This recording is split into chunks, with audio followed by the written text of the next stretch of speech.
हाय दोस्तों, नमस्कार। जलसा क्लासेस में आपका स्वागत है। जैसा कि 10वीं क्लास के स्टूडेंट हैं जिनका बोर्ड यूपी बोर्ड 2022 नज़दीक में आ गया है, उनके लिए मैं फास्ट रिवीजन ट्रैक लेके आया हूं, जो कि मैं वास्तविक संख्याएं से स्टार्ट करूंगा और धीरे धीरे से पूरा सिलेबस कंप्लीट करूंगा। चलिए दोस्तों, आज देखते हैं वास्तविक संख्याएँ। ठीक है, वास्तविक संख्याएँ होती क्या हैं?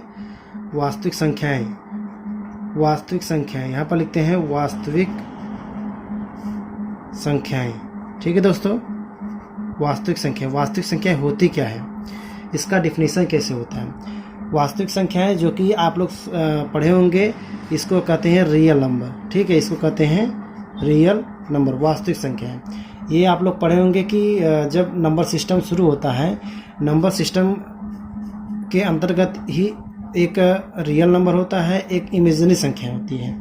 जनरली जो 9वीं क्लास के स्टूडेंट हैं उनको 10वीं क्लास के स्टूडेंट उनको हमको रियल नंबर ही पढ़ना है, इमेजिनरी नंबर नहीं पढ़ना है।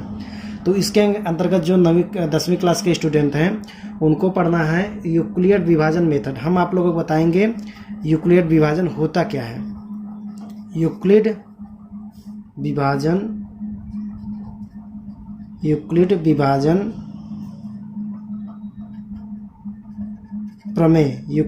प्रमेय और एवं एल्गोरिथम। हम इसका एल्गोरिथम आप लोगों को आज हम डिस्कस करेंगे इसके बारे में।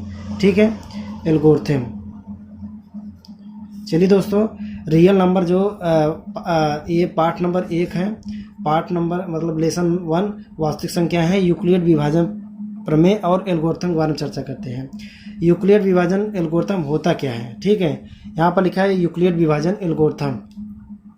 तो यूक्लिड विभाजन एल्गोरिथम होता क्या है, मैं इसके बारे में बात कर रहा हूँ। तो देखिए, यूक्लिड विभाजन का एक सूत्र होता है, उस सूत्र का नाम है A बराबर क्या होता है, BQ प्लस R। ये होता है यूक्लिड विभाजन का सूत्र होता है। तो यूक्लिड विभाजन को हम चर्चा कैसे करेंगे? देखिए, यहाँ पर A और B क्या है? A और B दो धनात्मक पूर्ण संख्या है। A और B क्या है? दो धनात्मक, इसको हम ऐसे लिखते हैं, दो धनात्मक पूर्ण संख्या है, दो धनात्मक पूर्णांक संख्या है। ठीक है, A और B दोनों धनात्मक पूर्णांक संख्या है। और यहाँ पर देखिए Q है, Q और R। यहाँ पर क्या है? Q और R क्या है? दो पूर्ण संख्या है। अब दो पूर्ण संख्या है। देखिए पूर्ण संख्या। अब देखिए, हम यहाँ पर नाम ले रहे हैं पूर्णांक का, यहाँ पर पूर्ण संख्या नाम ले रहे हैं। पूर्णांक होता क्या है? पूर्णांक का वैल्यू, जैसे पूर्णांक क्या होता है, यहाँ पर लिखते हैं पूर्णांक क्या होता है। पूर्णांक का वैल्यू हम जैसे ग्राफ में आपको दर्शाएं, तो ग्राफ के इस्तेमाल खींच लिए, इसको यहाँ पर ओरिजिन, यहाँ पर ओ भी ले लेते हैं। अब इसके राइट साइड में, दाहिने साइड में जो होता है, ये पॉजिटिव होता है। ठीक है, यहाँ पर +1, यहाँ पर +2, यहाँ पर +3, यहाँ पर +4, +5, ऐसे चलता जाता है, इन्फिनिटी तक चला जाता है। अब इसके हम लेफ्ट हैंड साइड में बात करें तो -1, -2, -3, -4, अब इसे इन्फिनिटी तक ले चलते हैं। इसे हम पूर्णांक नाम देते हैं। पूर्णांक में सब आ जाता है, 0 आ जाता है, प्लस में वैल्यू आता है, माइनस में वैल्यू आता है। पूर्णांक में मतलब सब वैल्यू आ जाता है, प्लस में भी आता है, +1, +2, +3, माइनस भी आता है। अब हम बात करते हैं पूर्ण संख्या।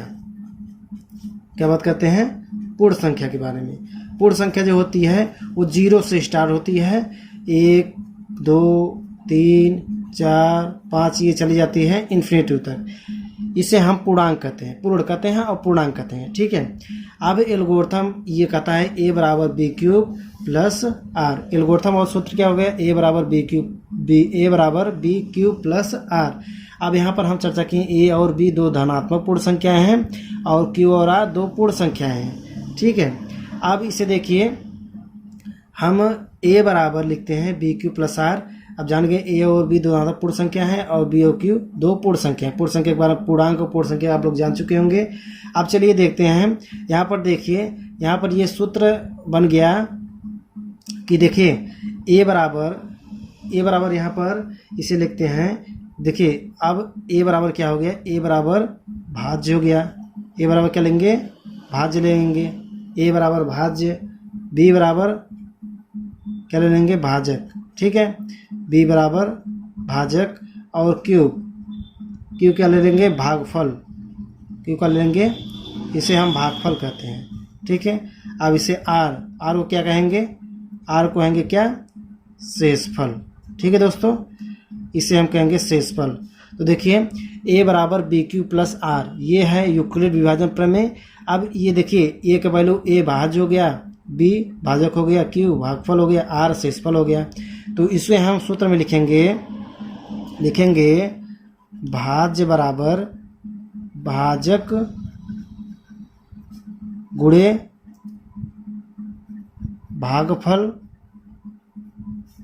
धन शेषफल, ठीक है दोस्तों। अब देखिए ये हमारा ये यूक्लिड विभाजन प्रमेय, इसी को हम कहते हैं यूक्लिड विभाजन प्रमेय। ये पूर्णांक में हो गया, ये अंक में हो गया। भाज्य बराबर क्या होता है यूक्लिड विभाजन, भाज्य बराबर भाजक गुणे भागफल धन शेषफल, ये यूक्लिड विभाजन प्रमेय लगेगा, इसे कहते हैं, ठीक है दोस्तों। अब चलिए आगे हम बात करते हैं यूक्लिड विभाजन एल्गोरिथम के बारे में, ठीक है। अब इसे सूत्र को आप लोग ये याद कर लीजिएगा। अब चलिए आगे चलते हैं यूक्लिड विभाजन एल्गोरिथम, इसे हम सूत्र को कैसे अप्लाई करेंगे, ठीक है। अब हम बताते हैं आप लोगों को।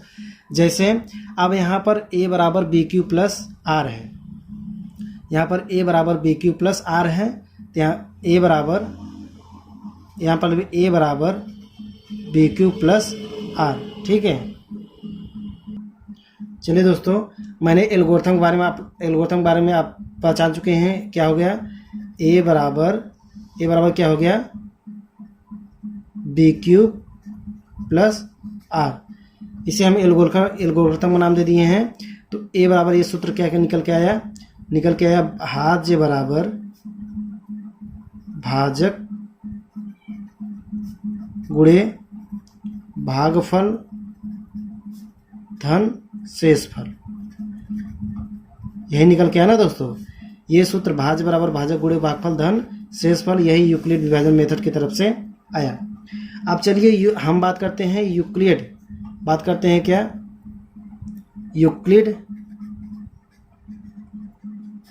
यूक्लिड विभाजन एल्गोरिथम के बारे में। यूक्लिड विभाजन एल्गोरिथम के बारे में, यूक्लिड विभाजन एल्गोरिथम के बारे में चर्चा करते हैं, ठीक है। यूक्लिड विभाजन एल्गोरिथम के बारे में चर्चा करते हैं। अब देखिए यूक्लिड विभाजन एल्गोरिथम कैसे हम अप्लाई करेंगे उसमें, ठीक है।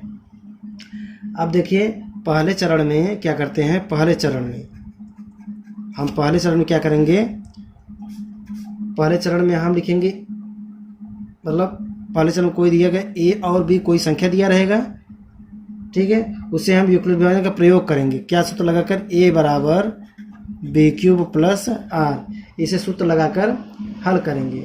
जैसे a और b के लिए यूक्लिड विभाजन प्रमेय का प्रयोग करके q और r इस प्रकार ज्ञात करेंगे कि a बराबर बी क्यू प्लस आर हो ना, ठीक है।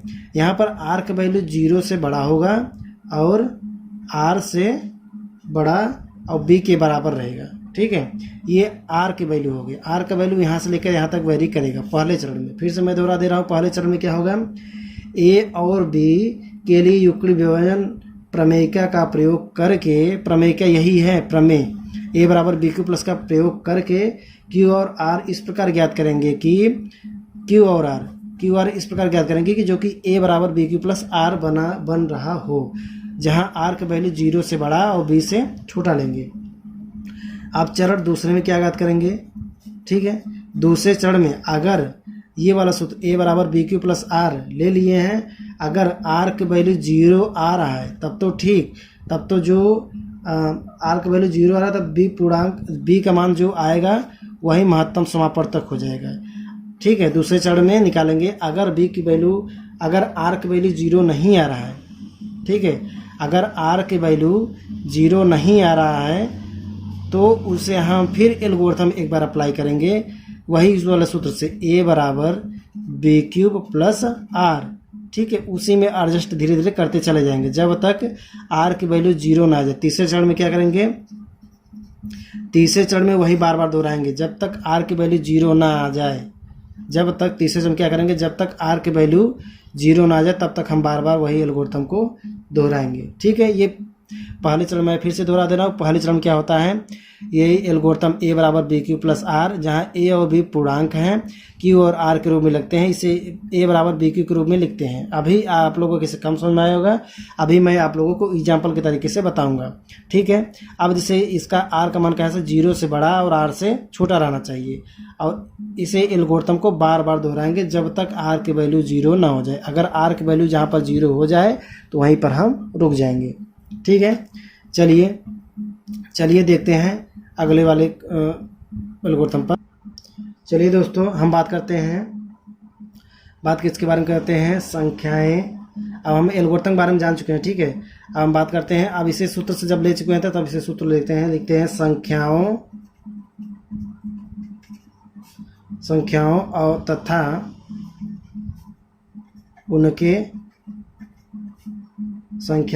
उनके महत्तम समापवर्तक एवं लघुत्तम समापवर्तक के बीच संबंध। ठीक है दोस्तों, संख्याओं उनके महत्तम समापवर्तक के बीच संबंध ज्ञात करते हैं। ठीक है, अब हम दो धन पूर्णांक ले रहे हैं, ए और बी, दो धन पूर्णांक ले रहे हैं। तो ये धन पूर्णांक के लिए दो संख्याओं के लिए महत्तम समापवर्तक बीच के संबंध क्या करेंगे, इसे लिखेंगे महत्तम समापवर्तक ए और बी, ये महत्तम समापवर्तक महत्तम समापवर्तक ए कामा बी गुणे लघुत्तम समापवर्तक 2 का ए कामा बी का बराबर किसके हो जाएगा, दो संख्या मतलब ए इंटू बी। ये आप लोगों का पहला सूत्र हो जाएगा। दूसरा क्या हो जाएगा, दूसरा किन्हीं 3 पूर्णांक के लिए, अगर 3 पूर्णांक आ गया, जैसे ए आ गया, बी आ गया, सी आ गया, इनके लिए उनके लघुत्तम समापवर्तक और महत्तम समापवर्तक का संबंध क्या होगा, तो इसे लिखेंगे कैसे, सबसे पहले महत्तम समापवर्तक, जिसे महत्तम समापवर्तक निकालना हो तब इसे लिखेंगे ए बी और सी। ठीक है, बराबर देंगे, इसे लिखेंगे ए गुणे बी गुणे सी ना। ठीक है, तीनों संख्या हो गया। अब इसका लस क्या निकालेंगे, ए कामा बी कामा सी। ठीक है, ए कामा बी कामा सी पूरे बटे क्या लगाएंगे, लघुत्तम समापवर्तक मतलब लस किसका, ए कामा बी का, दो संख्या दोस्तों यहाँ पर ध्यान दीजिए, गुणे लघुत्तम समापवर्तक किसका, बी और सी का।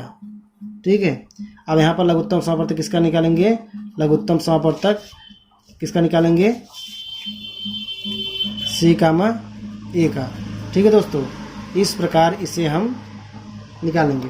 इस प्रकार लघुत्तम समापवर्तक कैसे निकालेंगे, लघुत्तम समापवर्तक किसका, ए कामा बी कामा सी का बराबर ए गुणे बी गुणे सी। ठीक है, ये 3 संख्या हो गया। अब इसका देखिए, यहाँ पर महत्तम समापवर्तक था, यहाँ लघुत्तम समापवर्तक, अब यहाँ पर महत्तम समापवर्तक आ जाएगा, महत्तम समापवर्तक ए कामा बी कामा सी पूरे बटे क्या लगाएंगे।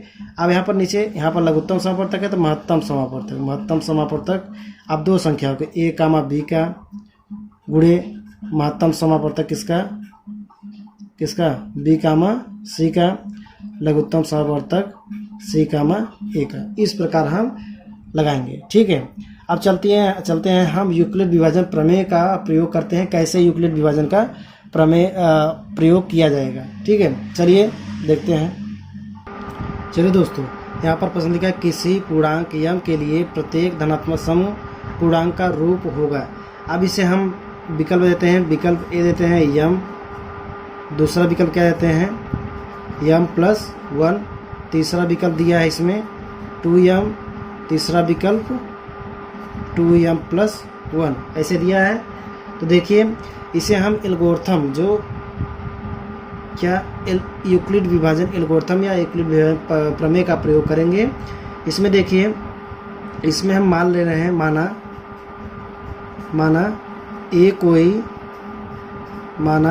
ए कोई धनात्मक पूर्ण संख्या है। जिस प्रकार हम ए और बी मान ले रहे थे, इसमें हम ए हमारा दे धनात्मक पूर्णांक है तथा बी बराबर हम 2 है। b बराबर कितना ले रहे हैं, देखिए यहाँ पर पता पड़िए किसी पूर्णांक m के लिए प्रत्येक धनात्मक सम संख्या। देखिए हम a कोई धनात्मक पूर्ण संख्या ले रहे हैं और b हम सम संख्या कोई संख्या ले रहे हैं, 2 हैं, ठीक है। तब यूक्लिड विभाजन का हम प्रयोग कैसे करेंगे, अब देखिए यहाँ m की वैल्यू हमेशा 0 से बड़ा रहेगा। यहाँ पर पूर्णांक बोला है ना, तो 0 से पूर्णांक क्या होता है, 0 1 2 3 4 5 पूर्णांक 0 से वैल्यू बड़ा हो गया, ठीक है। अब यहाँ हम एल्गोरिथम सूत्र का प्रयोग करेंगे। यहाँ पर लिखेंगे a बराबर 2m प्लस r। अब देखिए a की वैल्यू कोई धनात्मक पूर्णांक संख्या a हो गया, यहाँ पर b की वैल्यू 2, m पूर्णांक है प्लस r, ठीक है। अब यहाँ पर r की वैल्यू क्या है कि वही 0 से बड़ा, r की वैल्यू क्या होगा 0 से बड़ा और 2 से छोटा रहेगा, b की वैल्यू 2 से छोटा रहेगा ना, ठीक है। अब यहाँ से निकल के आया a बराबर 2m प्लस r, जहाँ r की वैल्यू क्या है, या तो 1 होगा या तो 2 होगा, 0 भी हो सकता है, 0 1 2, ठीक है।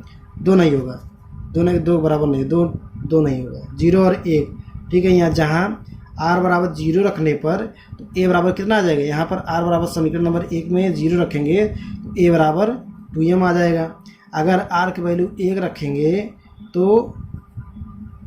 a की वैल्यू क्या आ जाएगा 2m प्लस 1, ठीक है। अब देखिए विकल्प में 2m प्लस 1 दिया है या r बराबर 1 दिया है, क्या दिया है 2m प्लस 1, तो a की वैल्यू क्या हो जाएगा ये वाला, तो विकल्प कौन सा सही होगा, विकल्प का आपका कौन सा सही होगा, विकल्प आपका डी सही होगा।